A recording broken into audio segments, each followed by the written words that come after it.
IJI से पैसे लेने का इल्जाम आप पर, हुकूमतें गिराने का इल्जाम आप पर, उसामा बिन लादेन से पैसे लेकर हुकूमत बेनजीर भुट्टो की गिराने का इल्जाम आप पर, 2022 में अदम एतमाद लाने का और गिराने का हुकूमत इल्जाम आप पर, इलेक्शन चोरी करने का इल्जाम आप पर, कबूतर और फाख्ता उड़ाने का तो अच्छी बात है, बड़ी अच्छे ऑप्टिक्स थे, लेकिन वहां तक पहुंचने के लिए जो डील्स हुई ये सब बताना पड़ेगा।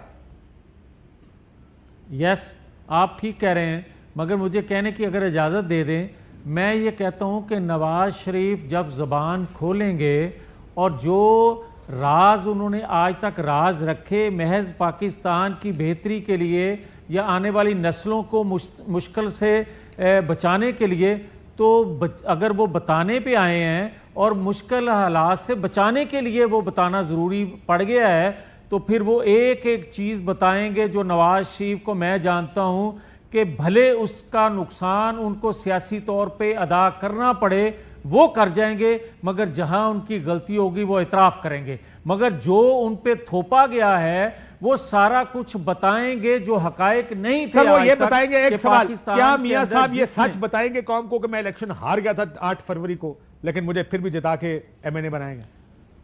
अब आ जाएं, एक सेकंड, मैं 2 बंदों के हवाले से बता सकता हूं, मुझे तीसरे का इल्म नहीं है। मैं 2 बंदों में से एक नवाज शरीफ का बता सकता हूं, एक अपना बता सकता हूं। ऑन ओथ बात करेंगे कि अगर हम हारे हुए हैं तो हम हार मानेंगे और धड़ल्ले से मानेंगे, और अगर हमें हराया गया है फिर ये तो काम वो भी करें। मैं तो धड़ल्ले से बार-बार मानना कहता हूं, मियां पड़ेगा। साहब एक ऑडिट कर दें आप हल्का NA 130 का, और ये ऑडिट कराएं स्पेशल बेंच से नहीं, सुप्रीम कोर्ट ऑफ पाकिस्तान से। 4-5 अच्छे जज जो जिनकी शोहरत एक अच्छी शोहरत हो, उन्हें कहें जी मुझे ऑडिट कर दें, लोगों के भी मुंह बंद हो जाएंगे।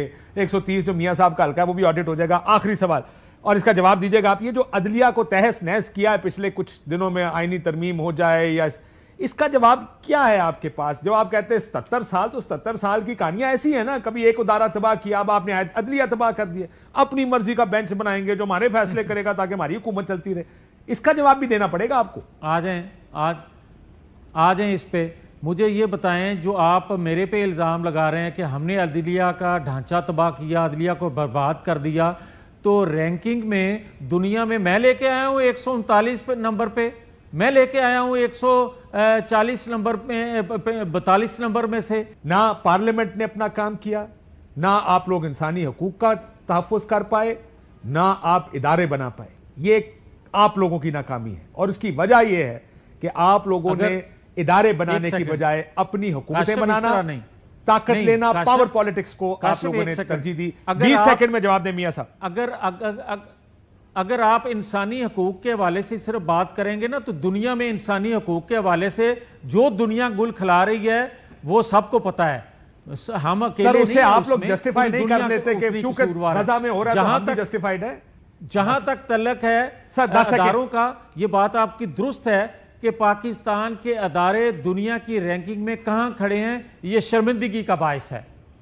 और ये फिर रेफरेंस दे दूं कि आज से कोई 22-25 साल पहले मैंने अभी सुनाया आपको, सुल्तान राई, ये डायलॉग्स हमारी फिल्मों और ड्रामों के पुराने हैं मियां साहब, कि ये मुल्क को लुट के खा गए। ये पुराने डायलॉग है, जब आपकी हुकूमतें होती है और हर किस्म की हुकूमत आई है इस मुल्क में, ये मुल्क ठीक नहीं हुआ, लोग तरक्की करते चले गए।